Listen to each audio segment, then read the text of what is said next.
Hey everyone, it's Luke here from LT Gaming and welcome back to the channel. Today, I'm doing a quick review of Warhammer Age of Sigmar, Realms of Ruin.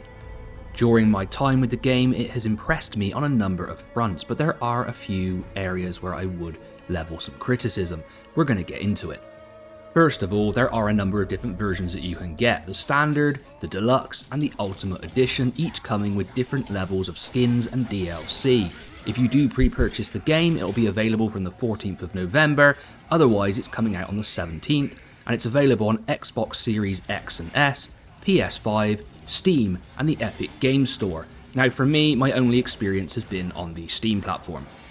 Warhammer Age of Sigmar Realms of Ruin is a real-time strategy game set in Games Workshop's expansive fantasy universe, and features 4 factions based on their tabletop counterparts. The game modes include a single-player campaign, a repeatable single-player conquest mode, and of course the 1-on-1 and 2v2 cross-platform online multiplayer modes. During my time with the game, I also noted the creation tools that are available to the player, including a map editor, army livery, and the ability to create custom scenes. Effectively, in this game, you take control of one of the 4 factions and you'll need to learn their strengths and weaknesses to effectively sway the fight in your favour. In the battle, you'll have to capture arcane conduits to harvest resources and build structures called bastions to progress through a tech tree. There you will unlock new abilities and buffs as you play. You start with a very limited population cap but can upgrade this through your command post, allowing you to bring more powerful units onto the battlefield. In turn, you must manage your resources well, and these include 2 main aspects, command and realm stone. You can then spend these on your units, abilities, and upgrades to your forces. Overall, it comes together as a pretty simple concept, but there are a lot of nuances to master in this one. But I have to say, and I suspect that it's been geared towards the console player, it's not that complicated. You basically need to just be very fast. And this is where the game really lends itself to competitive multiplayer, almost like an esports style game. I will add that it plays excellently with both keyboard and mouse and also a gamepad. For those looking for a single player experience, you do have the campaign, and I did enjoy the first 2 hours of this with high production values. However, it did become apparent that it basically was just preparing me for the multiplayer modes.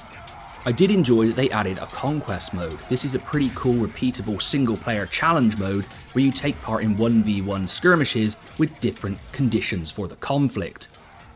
As you progress through the larger map, you eventually complete a final battle to complete the run. However, I did find myself quickly gravitating away from the campaign and into the AI skirmishes. These are really fun and very engaging. They are only available, however, in 1v1 and 2v2. It would have been really cool to see a 3v3 mode, as because the more players there are, the more fun I had.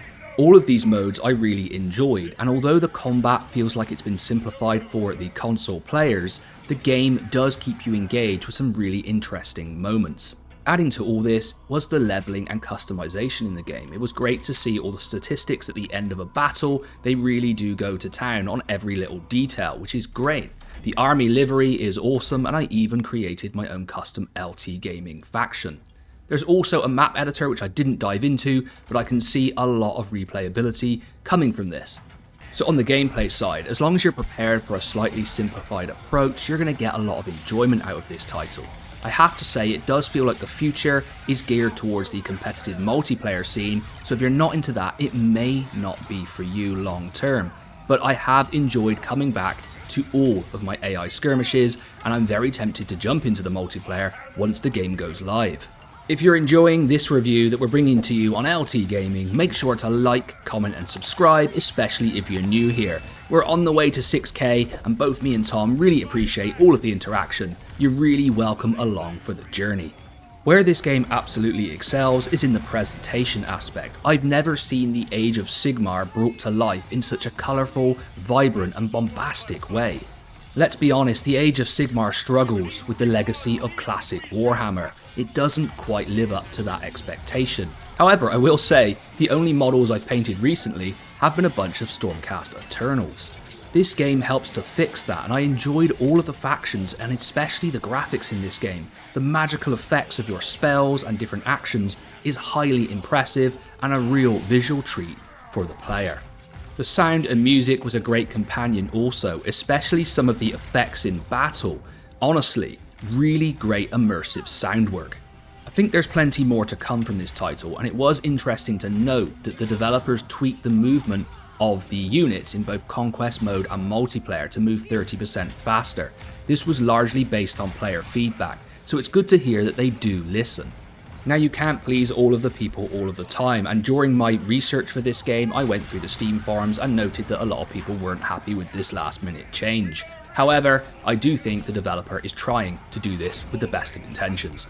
So in summary, Age of Sigmar Realms of Ruin is a beautifully presented, really great RTS.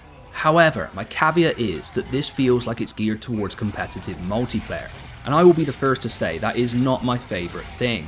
So long term, you may have to make a decision whether that's the type of game that you want to play. But overall, I strongly recommend this game. It's a lot of fun and extremely immersive, and finally brings the Age of Sigmar to life. So there we go, LT gamers. If you're looking for a fast-paced, real-time strategy game where you can get online and compete against others, the Age of Sigmar really looks a strong proposition. I've been Luke from LT Gaming, and as always, I'll catch you on the next one.